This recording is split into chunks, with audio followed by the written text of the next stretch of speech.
Myself, Dr. Mrityunjay Singh, working as consultant at eye clinics.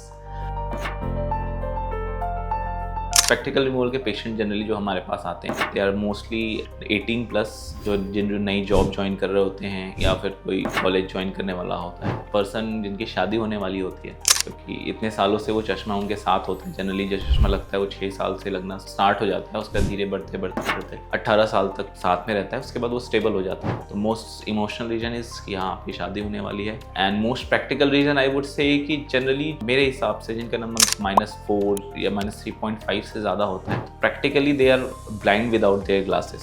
So I would say हाँ जिनका number 3.5 या 4 से ज़्यादा है उनको लेसिक सर्जरी जरूर करानी चाहिए।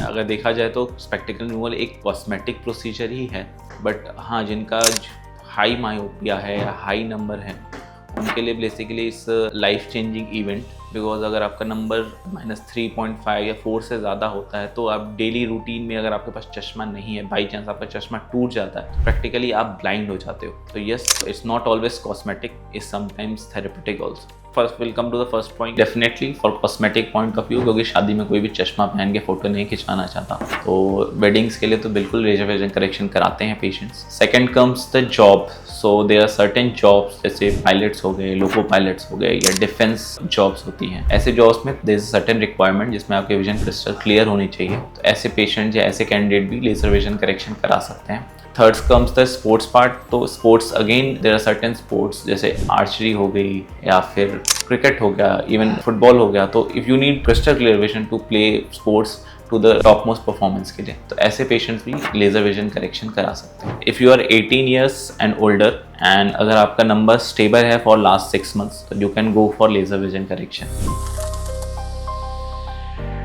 तो सबसे पहले हम ये बात करते हैं कि कौन लेसिक सर्जरी या लेजर विजन करेक्शन नहीं करा सकते हैं। अगर आपकी एज 18 या 18 से कम है तो आप लेजर विजन करेक्शन के लिए एलिजिबल नहीं हो। अगर आपकी एज 18 से ज़्यादा है और आपका नंबर स्टेबल नहीं हो रहा है, एवरी 6 मंथ या एवरी ईयर आपका नंबर बढ़ रहा है, तो भी आप लेसिक के लिए सुटेबल नहीं हो। And there are certain prerequisite test जो हम सर्जरी से पहले करते हैं, जिसको हम कॉर्नियल टोमोग्राफी करते हैं। अगर उस टेस्ट में भी आपकी कॉर्नियल थिकनेस सुटेबल नहीं होती है लेसिक सर्जरी के, जो जनरली हम कॉमनली बोलते हैं 500 माइक्रो mm होती है, अगर उससे कम है तो भी आप लेजर विजन करेक्शन के लिए सुटेबल नहीं हो सकते हो। पॉइंट ये आता है कि अगर आपके आईज में लेजर विजन करेक्शन नहीं किया जा सकता, तो ऐसा नहीं है कि हम चश्मा आपका नहीं हटा सकते हैं। उसके लिए अल्टरनेटिव होता है ICL और फेकिक IOL।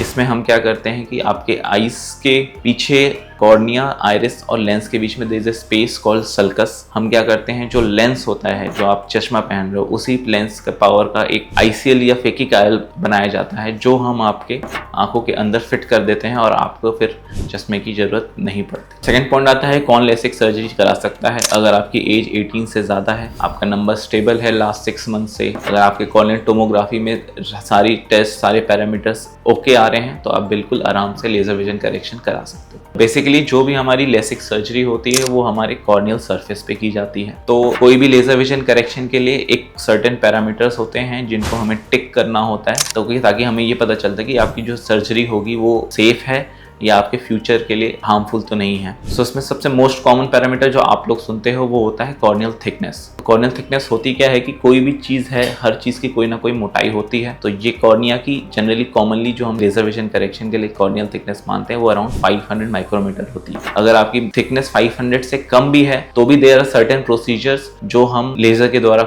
हटा सकते हैं, जिसको हम ट्रांस-PRK बोलते हैं। उसमें हम फ्लैप नहीं बनाते, हम जो भी लेजर करते हैं डायरेक्टली आपके आईज के ऊपर फायर होती है और नंबर हट जाता है। और this trans PRK is also one of the safest procedure, क्योंकि ये टचलेस प्रोसीजर होता है, इसमें कोई भी मैनुअल इंटरवेंशन नहीं होता। तो the most safest and common alternative for laser vision correction is ortho K lens. इन लेंसेज में क्या होता है कि ये आपकी कॉर्निया में फिट कर दी जाती है for at least for 2 to 3 weeks. Then आप उसके बाद आपको इसको सिर्फ ओवरनाइट पहनना होता है एंड डे टाइम में आप इस लेंस को निकाल सकते हो। लेकिन आप जब लेंस निकालोगे तो आप दिन में जो विजन होगी ऑलमोस्ट 6/6 होगी और आपका जो नंबर भी होगा ऑलमोस्ट 0 होगा। So this is one of the most safest and commonest alternative which is available. और ऐसा नहीं है कि ये सिर्फ उनके लिए है जो 18 साल से ऊपर हैं। अगर आपकी एज 40 से प्लस है और आपको चश्मे का नंबर है तो देयर इज अ चांस कि आपको कुछ सालों में पास के भी नंबर आना स्टार्ट हो जाएगा। ऐसे केसेस में हमारे पास ऑल्टरनेटिव होता है कि हम क्लियर लेंस एक्सट्रैक्शन करा लें, जिससे कि आपका दूर का भी और पास का भी चश्मा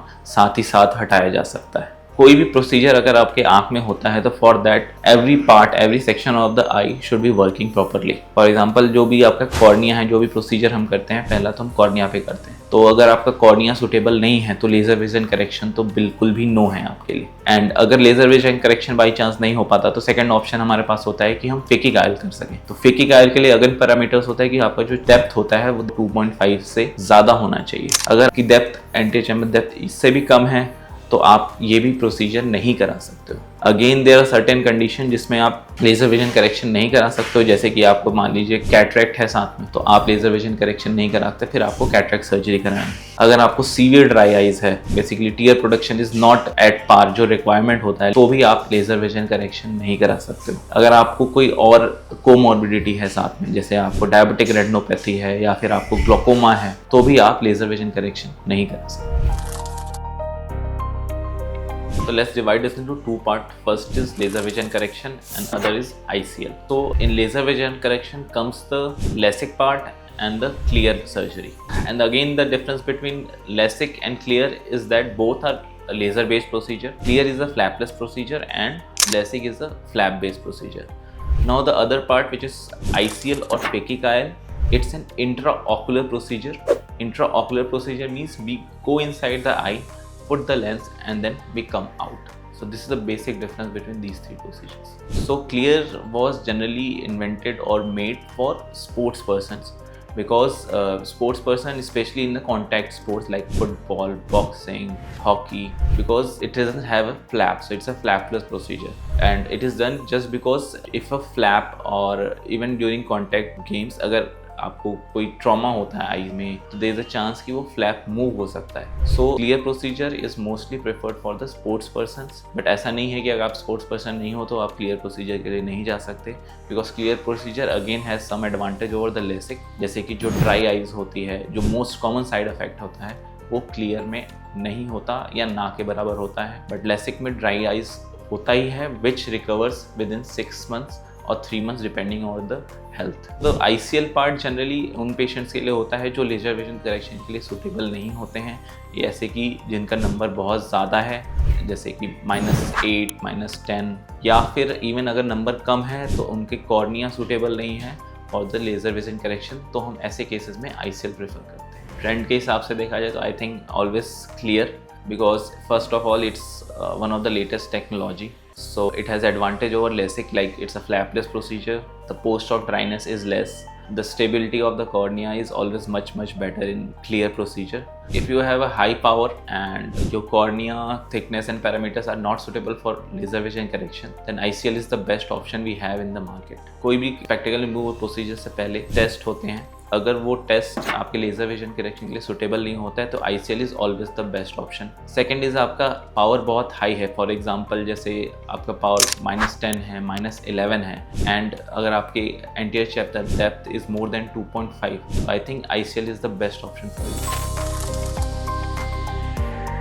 सो first will go for laser vision correction. So laser vision correction में first of all patient enter करेगा OT में, देन लाई डाउन करेगा, then we put drape, so all we do one eye first then other eye second. So जब procedure start होता है तो we again num the eye with anaesthetic drop, then we put eye clip जिससे आँख open हो जाती है, then we ask the patient to focus on a light जो सामने से ब्लिंक कर रही होती है। So if you are doing LASIK, तो लेसिक में we have to make flap. Flap बनाते समय अगेन वो वैक्यूम बेस्ड प्रोसीजर होता है, तो फॉर जब फ्लैप प्रोसीजर चल रहा होता है फॉर 5 to 10 seconds तो वहाँ पे थोड़ा ब्लैकआउट हो जाता है, एंड देन आफ्टर दैट वो प्रेशर रिलीज होता है and then we raise the flap, then हम लेज़र फायर करते हैं, जो भी आपका नंबर होता है उस हिसाब से वो लेजर विजन करेक्शन होता है।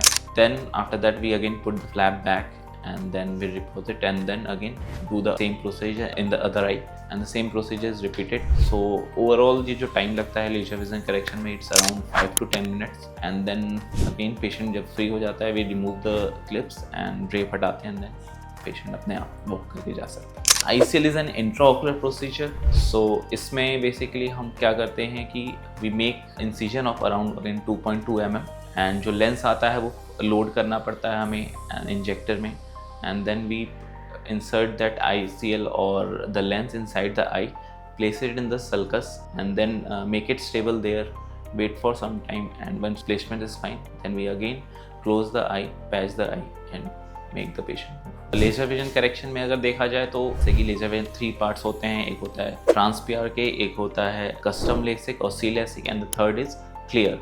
So if you go all the fastest recovery, so C LASIK has the fastest recovery. आप अगर नेक्स्ट डे उठते हो तो आपकी विजन ऑलमोस्ट 6 हो जाती है. क्लियर में जो रिकवरी वाला पार्ट होता है, विजन 100% जो आती है वो around 2 to 3 days up two weeks लग जाते हैं कि आपकी विजन 100% हो जाए. ट्रांसपीआर के में it's a surface ablation procedure. So उसमें हम after the procedure contact lens रखते हैं. तो जो सरफेस एब्लेशन होता है उसमें एपिथेलियम रिमूव होता है, तो जो एपिथेलियम हीलिंग टाइम होता है अराउंड 7 days होता है. बट हाँ 100% जो रिकवरी जो मिनिमम या एवरेज टाइम हम बोलते हैं वो 2 to 6 weeks होता है. 2 to 6 weeks बाद आपको 6/6 विजन आने लगती है. ICL is an intraocular procedure. So इसमें जो प्रिकॉशन वाले टाइम होते हैं generally goes up to 30 days, जिसमें आप आँखों पे डायरेक्ट छींटा या फिर वॉश नहीं कर सकते. एंड जो अगेन जो 100% विजन आती है आपको नेक्स्ट डे ही 6/6 दिखाई देने लगता है ICL में भी. आप कोई भी आई सर्जरी या स्पेक्टिकल रिमूवर सर्जरी कराते हो तो उसमें जो जनरल प्रिकॉशंस होते हैं वो ऑलमोस्ट 30 days तक लास्ट करते हैं, जिसमें कि आप आँखों में डायरेक्ट हाथ नहीं लगा सकते, आप डायरेक्ट पानी का छींटा आंखों में नहीं मार सकते, या फिर जो आंधी तूफान से धूल मिट्टी है वो आंखों को आपको अवॉइड करना होता है. इसलिए हम आपको एक प्रोटेक्टिव ग्लासेस देते हैं जो जनरली हम 1 week तक घर के अंदर और घर के बाहर लगाने को बोलते हैं. आफ्टर 1 week अगर आप घर के अंदर हो तो that protective glasses not required. But हाँ अगर आप घर के बाहर जा रहे हो जहाँ आपको लगता है कि हवा चल रही है, धूल मिट्टी की चांसेस हैं, तो आपको वो ग्लासेस 1 month तक पहनने होते हैं. Like for every procedure I would say like there is different time span जिसमें आप रिकवरी आप या फिर काम पे जा सकते हो. मोस्टली आज के ज़माने में जो वर्क होता है वर्क फ्रॉम होम या फिर स्क्रीन पे ही काम होता है. तो for after any procedure from the 3rd day you can easily start your work specially on computer, laptop और mobile. But for eye makeup, generally it's recommended कि eye makeup should be done 1 month after the surgery. If you have running, walking, jogging, that you can start again after 3 days. But हाँ, if you have to lift heavy weight, it's always recommended to start after 1 month of the surgery. Laser vision correction और spectacle removals वैसे तो एक life changing event होता है, क्योंकि जिस चश्मे के साथ आप 6 साल 7 साल से लेते हो या 18, 19, 20 साल जब भी आप सर्जरी कराते हो इसके साथ रहते हो तो आपको आदत होती है कि आप सुबह उठ रहे हो, ढूंढ रहे हो चश्मा, या फिर किसी को बुला रहे हो भाई मेरा चश्मा कहाँ गया. तो बहुत सारे पेशेंट ऐसे बोलते हैं कि पहले तो मैं उठता तो पहले हाथ घुमाता था, मैंने इस बार हाथ घुमाया तो मुझे लगा 1 मिनट में हाथ क्यों घुमा रहा हूँ, मैं तो देख पा रहा हूँ सब कुछ. फिर मिरर में देखा तो इन्हें वो देखा होगा इसमें स्पाइडरमैन जब बनता है चश्मा हटा देन क्लियर. तो ये एक्चुअल रियल लाइफ में होता है पेशेंट के साथ. चश्मा अगर पड़ा होता है लगाता है, कोशिश करता है लगाने की किसी को तो ब्लर दिखने लगा मुझे. तो ये कई बार पेशेंट हमें आके ऐसा बताते हैं कि मैंने ऐसा किया, तो मेरे को याद आता है कि वो स्पाइडरमैन वाली मूवी का सेम रियल लाइफ भी हो रहा है. Immediately after surgery some patient get this smile, because आप जब एंटर करते हो ओटी में तो कुछ चीज़ें ब्लर दिख रही होती है, बट इमीडिएटली आफ्टर सर्जरी जब वापस आप बैठते हो बाहर निकलते हो, you see the same face जो अटेंडेंट आपको ले जाता है उसका चेहरा दिखने लगता है. तो अगेन द स्माइल जो आती है, I think that's the most important part.